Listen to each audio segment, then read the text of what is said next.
Hey everybody. Hey everybody, welcome back. It's been a long time for me to say this, but welcome back to the Game Source podcast. I know everybody thought it was dead, but it's alive. It's alive. We don't know how many more we're going to be doing these as far as what kind of regular basis and whatnot, but it is alive for now. It is the Game Source podcast. This is Gerald Glassford from Pop Culture Cosmos and Game Source. And I'm here with my good friend. He is also from Pop Culture Cosmos and Game Source, but also Humanica Media as well. It's my good friend. It's Josh Peterson. It's alive, man. It's alive. Correct. We plugged some jumper cables into it, rigged a shoddy electrical thing to the ceiling, waiting for some lightning and thunder to come down, and boom, Game Source is back. Just stay tuned for the chasing of the monster to the windmill, which will be on next week's episode. Well, it just came to the point where there was so much going on in the world of video games that we needed to bring back a need to bring back a video game centralized podcast. That's not going to say that we're not going to be talking about video games on any of the Humanica Media stuff, or also as well anything in Pop Culture Cosmos or the PCC Multiverse. It's just that there was such a need for what's going on in the video game world. We have to share our thoughts on it. But there's going to be a lot we're going to talk about. We're going to be comparing NASCAR old to NASCAR new. We're going to have reviews of Darwin Theory, Omen Sight, and Conan Exiles. We're going to talk about Spider-Man coming soon on the PS4. And Neil Blomkamp, he's talking about getting into the video game world as well. But first, Josh, I want to talk to you about all the love that's continued to be given to Sonic the Hedgehog. It's the middle of Comic-Con, man, and guess what? More Sonic the Hedgehog is being announced.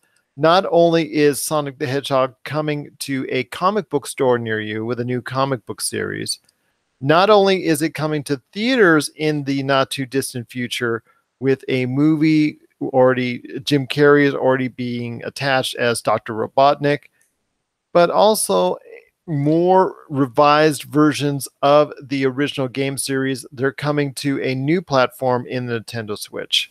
With all this love out there that seemingly is apparent for Sonic the Hedgehog, I ask you, my friend, is there enough love out there to support it, or is it just a continual line, as we've seen over the years, of Sega just bleeding this Sonic the Hedgehog dry? I think it could go any number of ways because right now Sonic is at a point where people are digging the nostalgia. You remember how stoked they were when Sega got up at their conference earlier this year and announced that there would be a Sega Mini coming out. They didn't make any announcements about North America, but Sonic Mania sold relatively well. That was Sonic Mania came out, and I know they just started releasing physical copies today. Or this week sometime, if I remember correctly. But anyways, yeah, there's a lot of love for it. I know like their attempts to bring it into the 3D space, like they did with, wasn't as successful as Mario, and I think that kind of wasn't successful at all. And apparently, according to our top 100 list, people really like Shadow of the Hedgehog. So I think there's a formula in there that they just need to find. But I think until they do find that, they need to hold off on like these big things, like making it a feature film, making it a comic. Well, it's already been a comic book, so I don't really think that's an issue. But like making it to a feature film and doing all these other things with it, because while you do want it to be something big, you don't want a movie to come out and have people be like, that was really stupid, and then it just turns them off of Sonic altogether. Where are you standing on this? I'm never a big fan of. Oh, see, that was feedback. I'm never a big fan. I have never been a big fan of the game series. I thought it was all right back in the 90s, but 20 some odd years later, man, I'm still seeing versions and iterations of Sonic still come out. I've had my fill. I've had my fill a long time ago. And I understand these entertaining new audiences now. I know my daughters love every now and then to play a Sonic game and get involved in that. But to me, it's just like, I think, he belongs in a time way back when uh, Sonic the Hedgehog was a creative platformer and was something different. But now a lot of things have been done in that type of realm that we've seen other games do better than anything that's been done in the Sonic series. There's only so much now that Sonic can do that can be different that I think will keep audiences interested in the product. And making a movie is not one of them. Revising a comic book series is not one of them.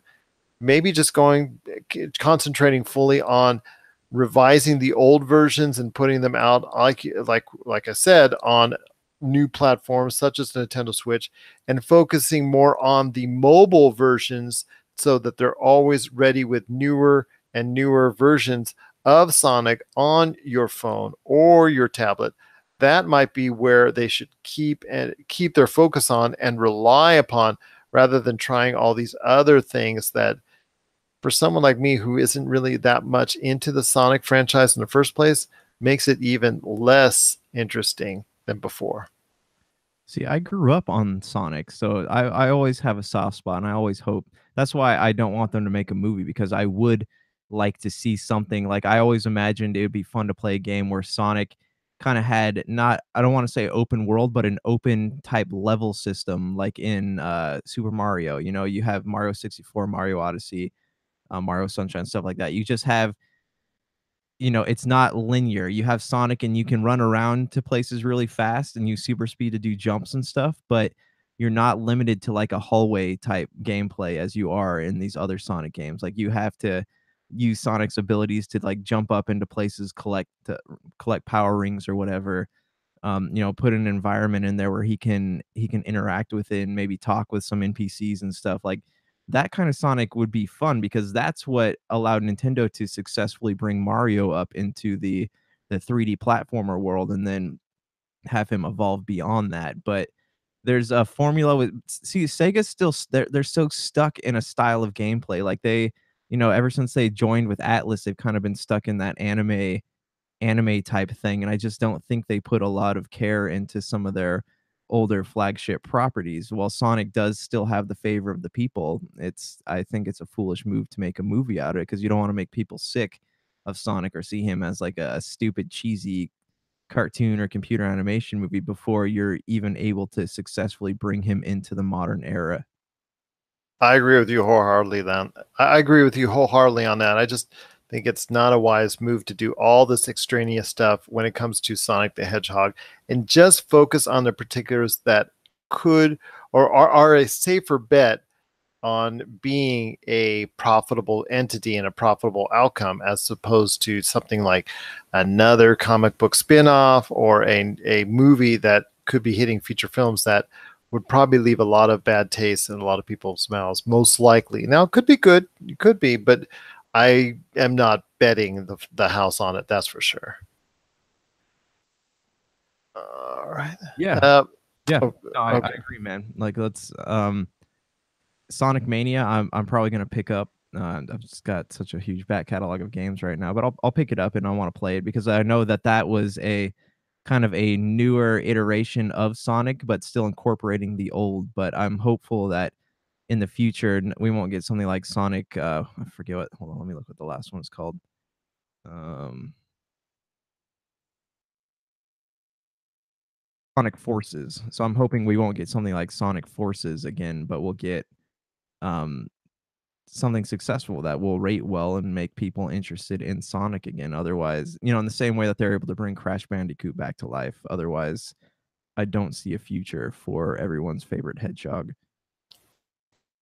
This I agree with you on that. Yes, this is true. We've got a lot of other things to talk about on today's show, including, well, we've got some thoughts on NASCAR old versus NASCAR new. But first, Spider-Man PS4, my friend. A new villain got announced this weekend at Comic-Con. What are your thoughts on Spider-Man PS4? I know you're really excited for it when it hits consoles this September. I am, because I've always been very fond of the Spider-Man games. I might be the only one. I know there's a lot of people like the original one on PlayStation are just kind of shooting webs around into nothing and swinging over a Manhattan where you couldn't go lower than like the maybe the fifth to last floor of a building, or else you disappear into haze and die. And most of the levels always took place. You'd have to swing to a rooftop, crawl down an air vent, and then you'd go into a cutscene or whatever, and everything was pixelated. I really like those games. I have fond memories of them as a kid, and I played most of the Spider-Mans going forward. I didn't play the movie ones. I hear the second one was really good, but that was at a time where I was into I had Xbox, and I was more into I wanted to play Halo more than I wanted to play Spider-Man. So there's that. Web of Shadows was a good one on I think that was Xbox 360, and that was like the first truly open world Spider-Man game that I had ever experienced. Like you could literally go anywhere.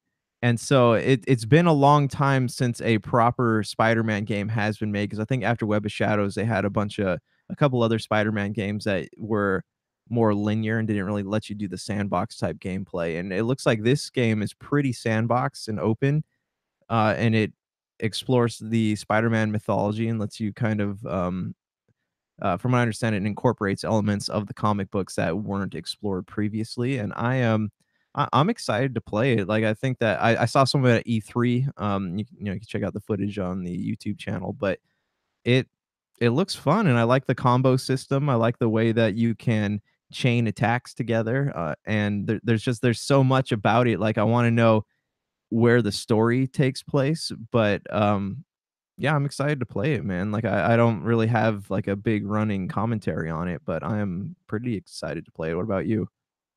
I think it's something that for me, as long as it remains interesting outside the central plot that you're trying to go through, I think that's going to be something I want to get into. It's just, is the city going to be exciting? Because in the past, when it comes to Spider-Man open world games, the city itself, outside of what you're doing centrally to try and take care of, has been kind of lackluster at best. So, and I think that's a problem with a lot of open worlds is what out there besides the central focus and the central narrative that you're trying to accomplish is interesting. What, I'm into world building. I'm into looking at things on the side. I'm like looking into going places that you wouldn't normally go to. And this is what makes Grand Theft Auto 5 really, and the Grand Theft Auto series for that matter, really thrive. Is there's a lot of interesting things to do, a lot of nuances, a lot of things you need to dig deeper in that are not just go ahead and not just a part of the central narrative type feel. So I'm hopeful that there will be a lot of things to do in Spider-Man PS4, because at least I'm going to give it a good shot when it comes out on PS4 in September, and looking forward to getting a chance to try it out as the web slinger myself as well. So that's something that's something that I know you and I will be looking forward to, and hopefully it will pan out as something just other than just okay, catching random bad guy A and catching random bad guy B. I want to make sure that there's something that's really involving and that's really in depth in playing the web slinger. From what I understand, they put a lot of like, just because of the development time of this one, they put the story is supposed to be really elaborate and the not linear, but it's supposed to, it's probably I'm imagining it's going to have be something close to like Assassin's Creed, how you have the main story, but there's also a bunch of other side stuff you could do if you wanted to. I'm looking forward to it, and I hope that that's the case. And a lot of side stuff will be available to consumers and gamers when it comes out in September. All right. Next up, we've got a lot of things to talk about when it comes to reviews. Josh, I know you got a chance to review a couple of games that were sent out to you. Share us your thoughts on Darwin Theory and anything else that you've been playing out as far as a review that you want to share out as well. Okay, well, I played 2 games. I played The Vanishing of Ethan Carter. That was one I got on Xbox One. I didn't get too far into it. I'm actually still in the midst of it. I just got caught playing some other games that came out, like Far Cry and stuff like that. But it kind of it reminds me of Alan Wake. It's got a good narrative. It's intriguing, and the way that it takes place in 2 different worlds. So like you can you explore modern times, and then you see a clue, and then it puts you back into the past. So it's like you're chasing somebody through the past. It does get confusing because the time jumps happen in certain places. So you can go through for example, like there's a house, you can explore the whole house, and at the end of the house, it takes you into a little time jumper portal, and then you explore more of the house, like different things you couldn't get to before, and it almost becomes in a way like Portal, or what's that level in the first Halo multiplayer where you just go through the teleporters? I can't remember what it's called, but you just end up places that you don't want to be, and it gets confusing and nauseating at some points. But I like the idea of going around and finding clues, and there's a lot. It's not linear, it's not open world, but there's a lot to explore still. I agree with you that it is something that there is a lot to explore, but is it something that people stay interested in with it? Stay interested in, because I played it on the PS4 and I kind of liked it, but there was some instances, like you said, where if you don't do the right things in a certain fashion, in a certain form, in a certain sequence, then your end goal is not going to be met, and you're going to be sitting there looking goofy, understanding what happened, why it didn't come to fruition. Yeah, no, I totally agree. Like, this is where I stand on it. It's one of those games where it's fun to play if you have nothing to do, but if you have other games that like you're more interested in playing, I it's one of those things where I'd much rather play those other games than um play something like this. But because I'm a huge we've talked about this before. I'm a huge fan of Alan Wake. Like, I loved Alan Wake. I loved the narrative that it told. I loved everything about it. So I was going into the Vanishing of Ethan Carter hoping that it would be something like that, but it's not. It's not. It's its own unique thing, and they're trying to make a game like a novel, kind of like your a pick your own adventure type thing. But it's fun, but it's tiresome at the same time. Yeah, it does have that process, but it's still a fairly solid narrative as you go through it. But yeah, it's unless you do it in the right sequence, in the right fashion, otherwise you're going to be a little bit lost from time to time, and it takes a little bit of trying to get yourself back on track and figuring out what to do, which I guess is part of that process. So I found it a pretty good game, and it sounds like you are as well. What else you been checking out lately as far as games that have been on your radar? Let's see, what am I playing right now? I don't have any actually, yeah, hold on, before I get into the other one I reviewed, I have been playing Forza Motorsport 7, and I do have a couple bones to pick.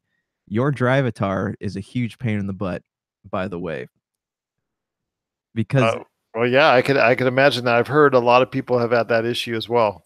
because it's cool in the fact that it does record like the methods that your friends have when they drive, so you end up racing their Drivatars, and I like that when you log back into your game, you get all the money you earned while competing in the races on your friends' games and stuff like that. So that's cool. But at the same time, like it's annoying, especially since the physics system in Forza is almost non-realistic because you can hit a car and do absolutely nothing to them unless you like nudge the backside or something, and that causes them to spin a little bit, and then they block you as you're trying to go forward. But you can hit them and it'll do absolutely nothing, but they barely hit you, and it's like your car is rolling along a road and it flips over and you just get stuck and you can't do anything. So like in the beginning of the race, you have to be very careful trying to go through the pack to get to the front, because if somebody hits you or you hit somebody else, you're gonna spin and you're gonna get stuck. And if the cars are just as fast as you, and oftentimes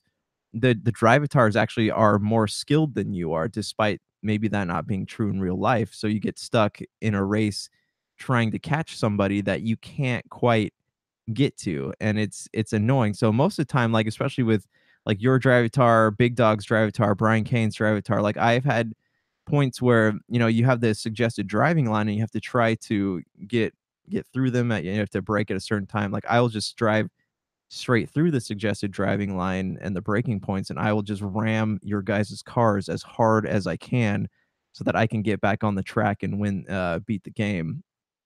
But thoughts on it is I don't like that. I don't like the physics system. The Drivatars are cool, except they're not sometimes. But totally worth the $60. Well, I spent 30 on it because I got on sale, but it's totally worth the $60 it costs to play it, because you go through, you You play the career mode and they still have their rivals thing, but the career mode has enough content on it to give you probably a good 60, 70 hours of gameplay. And like when you finish the initial careers, more races open up, allowing you to score achievements and win more cars and allow you to be more competitive in things you wouldn't be competitive in otherwise. Um, Other than that, though, I got some time with the Darwin Project, which is a survival slash battle royale game. I made a list of points here about it.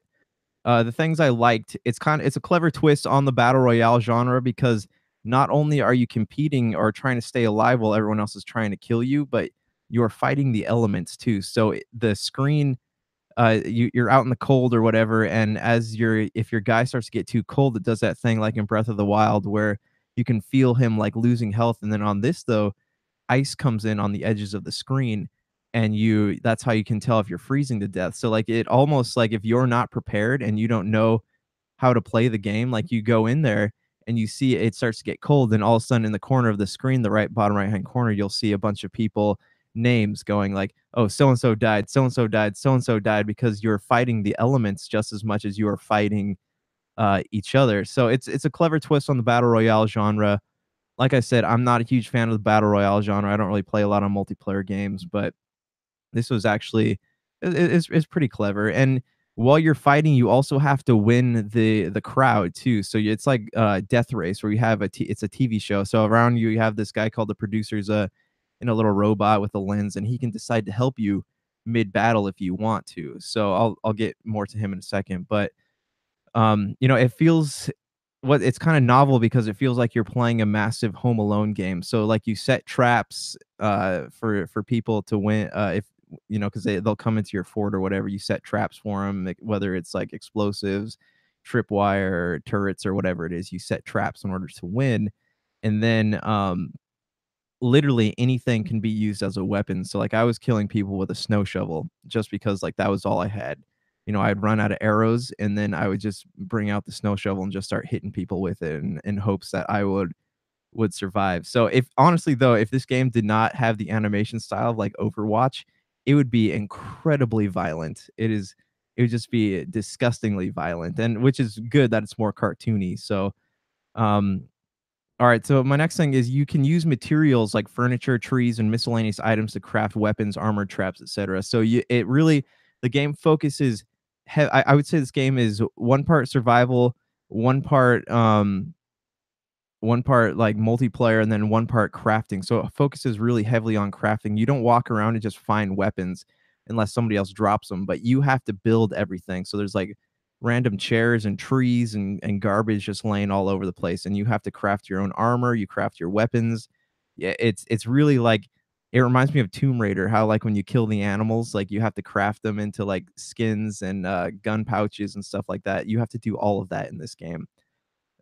So what I really liked about this game though is the idea of there's not really a hunter gatherer game. Like that's kind of what this is. Like you have what's that game on PC? I think it's on consoles now too, but 7 Days to Die, where you have to go around, you're fighting zombies, you find the buildings and stuff, and you have to set up traps and all that stuff. So on the 7th day when the zombie invasion actually happens, and the cool thing about this is that it's I don't know, just maybe in the animation style, but it's fun to play, and it looks less pixely like that game did. Okay, I'm gonna get into my dislikes here. Sorry, hold on.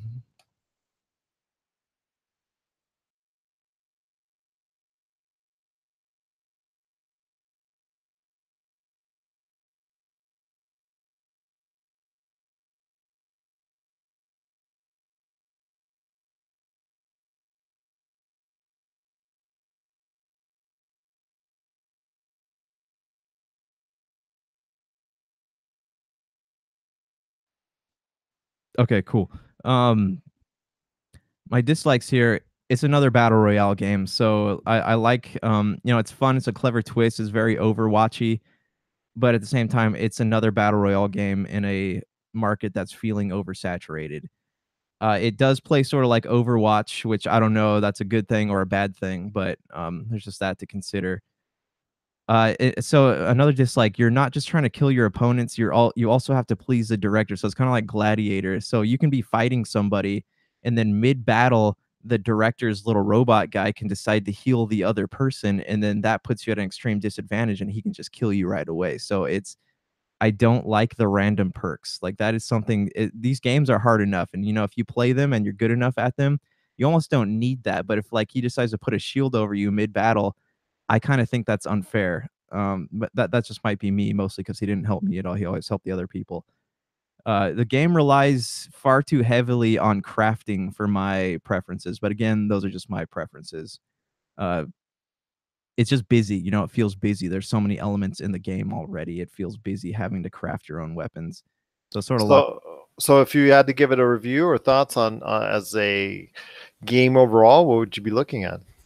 I mean, are we talking about score? Like, I would give it probably a solid 7 out of 10. Like, it has a lot of elements that I liked and has some stuff that I didn't like. So, and one other thing that I wasn't a huge fan of was the idea that just anytime during the battle, it triggers random manhunts, meaning like it could pop your name up there. So, say like Angel Arms 2 manhunt. So everyone will stop fighting each other and try to go after you for those bonus points.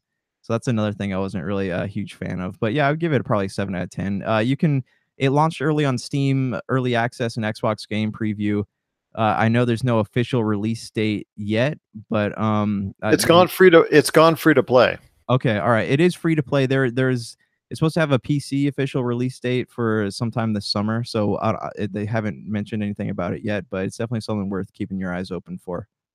Yeah, at first it was coming out with a full $50 to $60 retail, but unfortunately, due to advance notice and sales overall and interest in the game, it went to a free to play platform that hopefully will be turning its fortunes around for the better. So nice to hear a solid review planned for it. With me, I've been checking out Omen Sight and Conan Exiles. Omen Sight is a nice little retro style third person game that will take you on a little bit of an RPG type quest as you try to go ahead and save your fellow compatriots from whatever dangers that are bound. I like the fact it was just basically a just a straight battling type format, just straight hack and slash with some RPG elements. Nothing too extraneous, nothing too out of the ordinary. The narrative is okay, just it gets into a little bit of mystical areas that I'm not sure exactly are enthralling, but at least it gets the point across. The art style is a little bit basic, but hey, it's an indie game that you're dealing with, and it's actually a downloadable game, so it's not exactly something that you're going to see high-end production from. But the voice acting is average at best, but overall, I would probably also give it a 7 out of 10, a 3.5 stars out of 5. It's something that if you really are looking to get something through easily, I think it's something that it might be worth looking into. You do add new features and do add new, you do add new maneuvers throughout the game as far as you get power ups and things of that nature. Overall, as you graduate your abilities and whatnot, and you're gain more experience by killing off more enemies.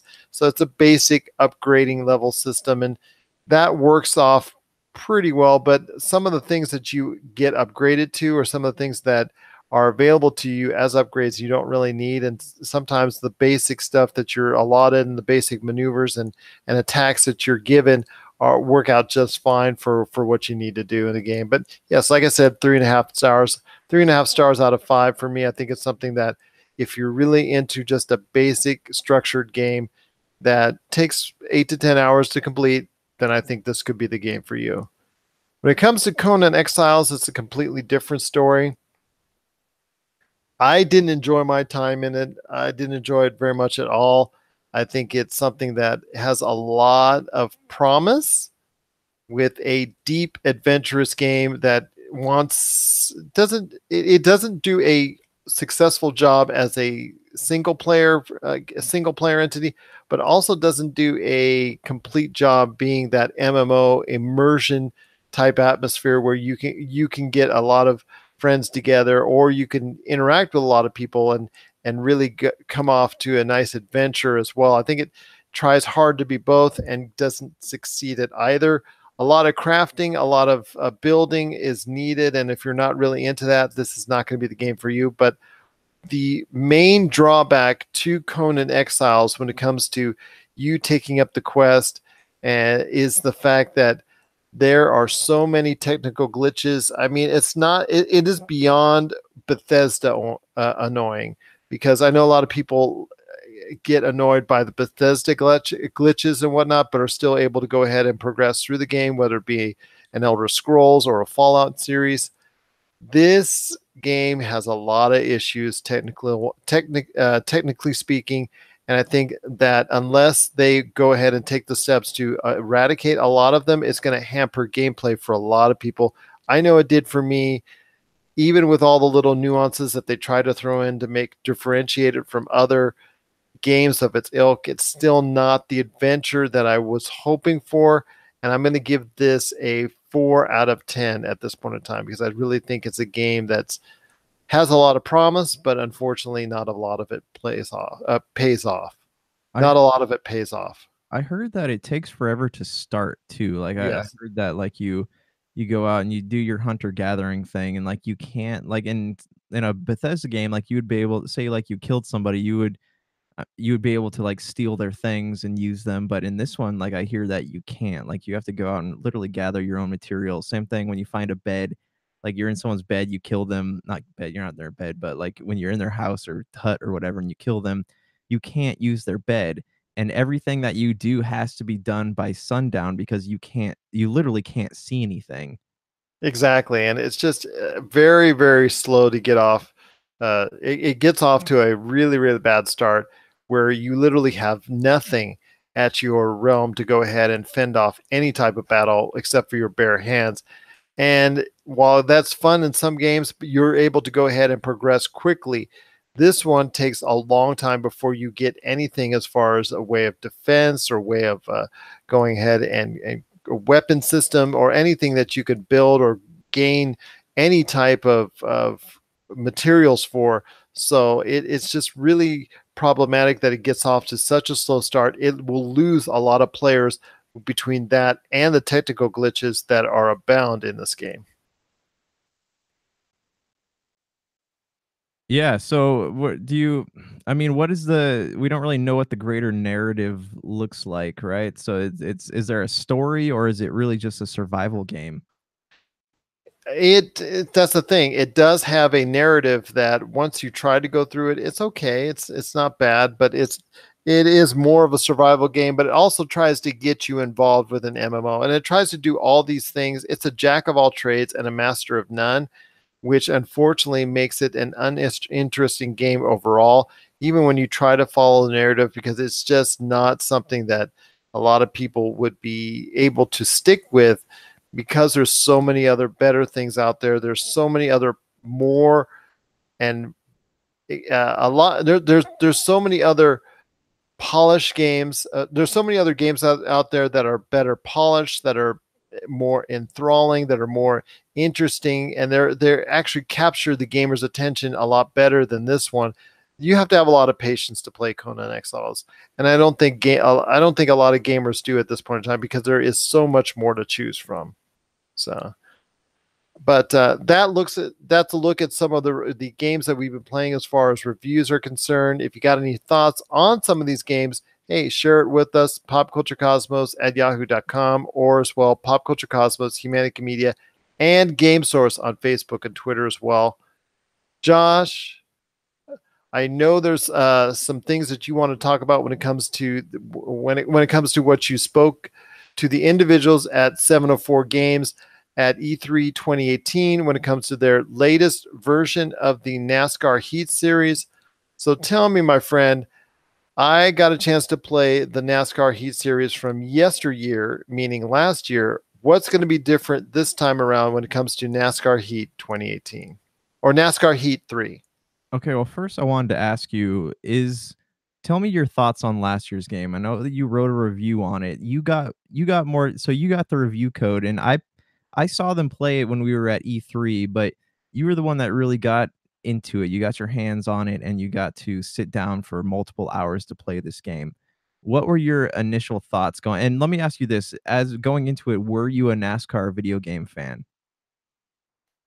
I was. I am a racing fan as far as the whole genre is concerned. I do, depending on the title, have a great interest in racing titles.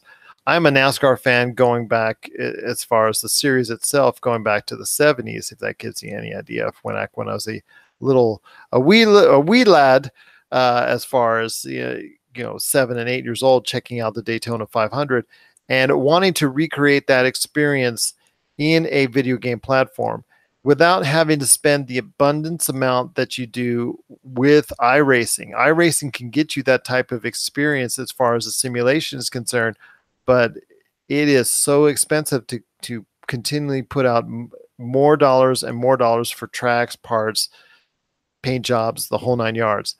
In this case, I wanted something that would be a great experience, but within a cost-effective realm. And when I got my hands on last year's version of NASCAR Heat 2, I thought hopefully this was going to be the case. I thought it was an okay experience, but it left a little bit of a incomplete taste in my mouth because I thought the experience itself was shallow. I thought the actual campaign where you actually had to go through a race by race, I didn't think it was compelling enough to go ahead through as a single player. And when it came to multiplayer, that aspect, I just didn't see an environment as far as them getting involved much with the game, meaning 704 Studios themselves, and being able to get involved with the game from a multiplayer aspect. It seems like they just put the modes out there.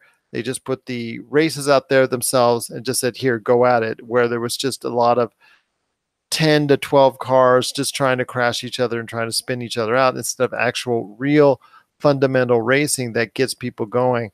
I just found a lot of things that were pretty good about it, but nothing really outstanding as far as making it a wow type experience. So I guess my question to you, not question, but my next point of thought would be tell me about the career, because I'm trying to look at what he was what Ren Vickers was talking to us about E3 versus what you saw in last year's game. How was the career? Was it was it a very linear career, where you do the races, it checks off boxes or whatever, or was there more to it? No, it was pretty much straightforward. And as someone who enjoys the experience of playing a career mode on other games, such as, there's Madden out there, but for me, it's been the WWE series and also the NBA 2K series that, depending on the version, have been really made very well. In this case, I just don't think enough attention was paid to it because it was very, like you said, check off the box, do this, you need to do that. Here comes a sponsor. Here comes this. Here comes that. Very basic, very generic, and it doesn't get you excited or motivated to complete the next race or to complete the next season in regards to the single player campaign is concerned. Okay, and last question here: how is the multiplayer? Well, the multiplayer, as I explained, was all right, but it just seemed like there was no love or attention to detail given to it. There was some races that were put out there. You could also create your own scenario as far as number of laps and whatnot, but it didn't do really anything as far as 704 Studios to create a community that is going to get together and race 20, 30, 40 cars deep, or do something that's going to generate a lot of enthusiasm as far as the actual race themselves, or make challenges that are going to be interesting or go after. And it just did not seem to me that 704 Studios put something out there that was nothing more than an average online experience. They seem like they just want to do the basics and nothing more. Okay, cool. When we talked to them, they were, I guess, like a big achievement for them was the 40 car multiplayer. Like they were super proud of that and how they could get all the cars on the screen without lag and all that. And that's something I've been wanting for pretty much all my life when it comes to racing games, as far as that experience of being with 39 other live drivers. And at this point in time, the only other way to get that was through iRacing. I remember I've asked not only 704 Studios, but other studios that have handled racing games when I've gone to E3 and asked them the same thing. Can I get all 40 cars? No. Can I get all 40 cars? No. Can I get 43 cars? No. You just couldn't get that kind of yes from them. And it seemed like the technology was there. It's just committing to it. So it's nice to hear that that's going to be different.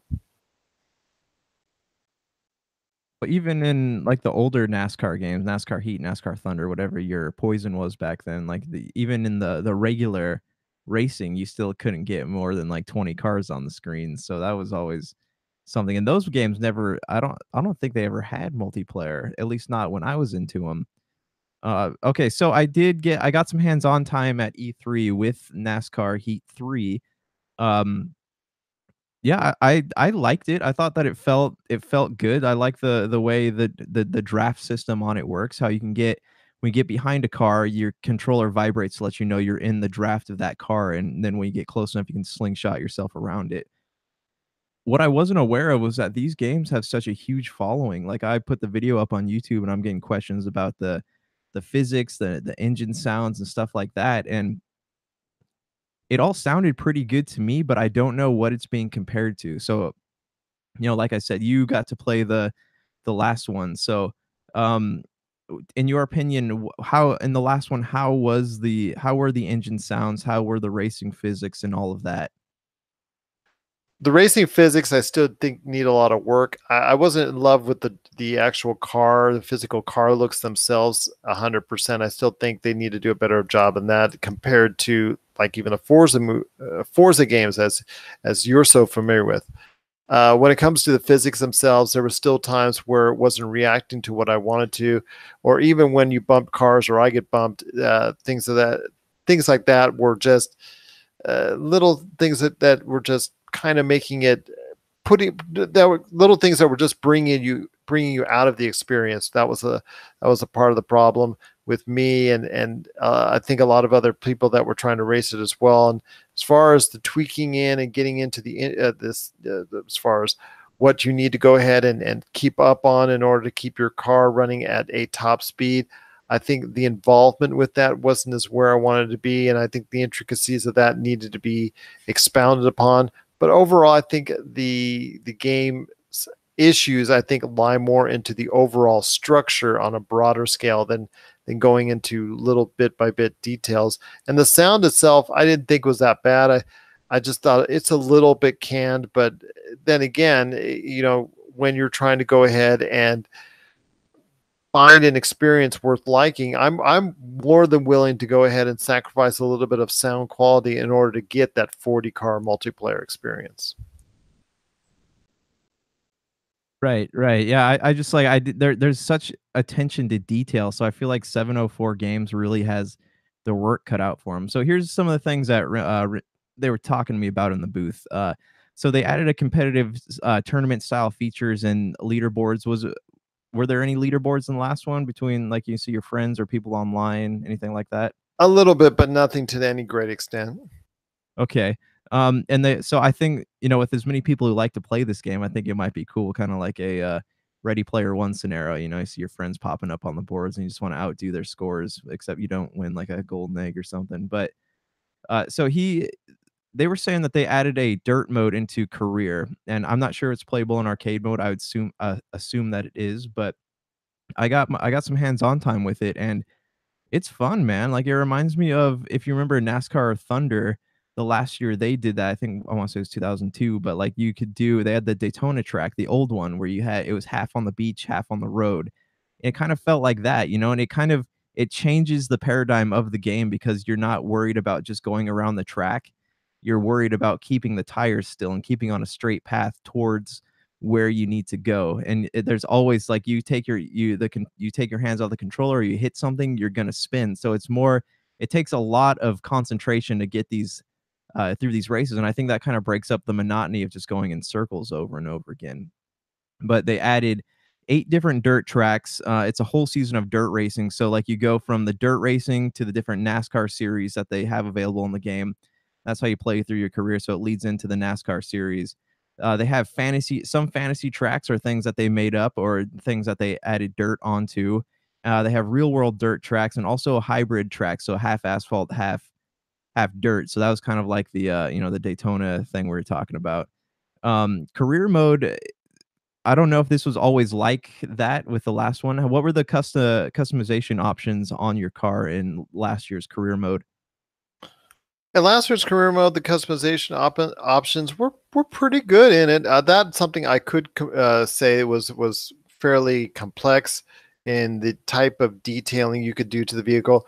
Is it comparative to iRacing? No, but then again, you're comparing almost apples to oranges, because the fact that you're paying so much more of a considerable amount with the iRacing experience, and as opposed to just a standard $60 console game. So, but for what you get, but for what you pay for, the customization options and what you could do to create a vehicle to your liking, and also create a vehicle that can compete with others, was there, and it's just nice to see. Even if you just put a standard type of setting, it still was something that you would not get run off the road by, and you could actually still compete with everybody else. Okay, cool. So, yeah, so he was talking about the career mode and how, like, because I remember in games like Gran Turismo, you can kind of tweak everything, the gear ratios, tire pressure, stuff like that. And he was saying that this stuff is accessible only once the stability is turned off. And so, and then what we did get some time with was also the practice mode. So you can tweak certain aspects of the car, and you go out on practice mode and you can see how it's working out for you. And then if you like it, you can just jump right into the race. If not, you can go back to the menu and keep working on it. And one thing I think is cool about what he was talking about was that they've kind of put a lot of work into the new career mode. So once you've earned enough money, you can purchase a team, you can upgrade your pit crew. Basically, you purchase management members of your team. Like you sign on for all this different stuff, and that, I guess, gives you different perks for your car, your racing team, as far as how fast your car is in and out of the pits and all of that stuff. So that's pretty cool in my book. I guess, like, I want to ask you, I want to get my hands on this game because I really want to play it. But what do you think that NASCAR has, if they were to make it into like a legitimate racing simulator, do you think that that would be of any interest to people? I think they should go ahead and look into purchasing the iRacing format. And when you get a chance, check out iRacing.com, or at least a lot of the videos that some of the streamers do off of it, because that is a hardcore simulation experience. If they can somehow try and take the best of that series and that's available, and minimize the cost or create it within one basic structure, then you're really doing something there that a lot of people would be interested in. Not only if you're a NASCAR fan, but an IndyCar, or whatever series is, or whatever the many series that iRacing does emulate, from go-karts on up. And I'm not trying to sound like an iRacing fan per se, but I've enjoyed it for over the past 2-3 years that I've been watching it off and on. And outside of the cost issues, I think it's something that really is the closest thing I've seen to a good to a effective and realistic driving simulator that exceeds anything that NASCAR Heat or Forza or any other project cars or any other driving simulation can do, because of the fact that they're bound by a basic cost, as opposed to what iRacing can do as far as adding on price and price. If you want to buy a certain amount of tracks, you want to buy a certain type of vehicles, and then you compete on it that with other players, that in such a realistic system, where not only are you penalized a lot if you go ahead and try to do outlandish things, unlike what you do, like what you can do in some of these other games, there are real checks and balances in place, and there are real punishments available if you go ahead and deviate from what you're supposed to be doing in these races. So I would like to see these games emulate more of what they do in iRacing. I know Gran Turismo tried to do it and didn't come off quite as well, but I'm serious. When it comes to the iRacing format, it's really something a lot of these other car game makers should really try to emulate. Well, see, with NASCAR though, you're already stuck to a certain types of rules and regulations, but I think it might be fun to have some kind of on a not single player, but some kind of character campaign, kind of like what Madden does, where you have your driver, and like you're a lot like you have little stories with the driver, but like the game obviously is all going to take place on the track, but like you see kind of you're more invested because you see like a humanized version of the game. Not that like this wasn't fun. Like I really enjoyed the time I got with NASCAR, and they are super secretive about like what was going out. I wasn't even allowed to talk about it until July 12th. But um yeah, I just want to say like it looks fun. And for those of you who are asking us questions on YouTube, yeah, I can't answer a lot of them because I don't know, but I would definitely say like it looks better to me. It looks better than last year's entry, and it's something I'm definitely looking forward to playing. And as soon as I get a copy of it, I'll be putting some footage up so you can stay tuned for that. But the game is out September 7th on Xbox One and PlayStation 4. As of right now, there's no plans for a Nintendo Switch version, but um, hey, Nintendo fans like NASCAR too, so who knows what we might be seeing in the future. That's good to hear that it's going to be a significant upgrade above what last year's version was. Last year's version was all right, but I saw a lot of room for improvement, and it looks like with this year's version, NASCAR Heat 3, that's going to be the case. Well, to close out the show, my friend, we're going to talk a little bit right now about Neil Blomkamp. You know him as the director of District 9, of Chappie, and so many other great movies out there. He obviously has a fixation on the mech world and the mech universe because he is interested in looking to get made or direct a video game in the mech world and the mech genre as well. So I want to ask your thoughts.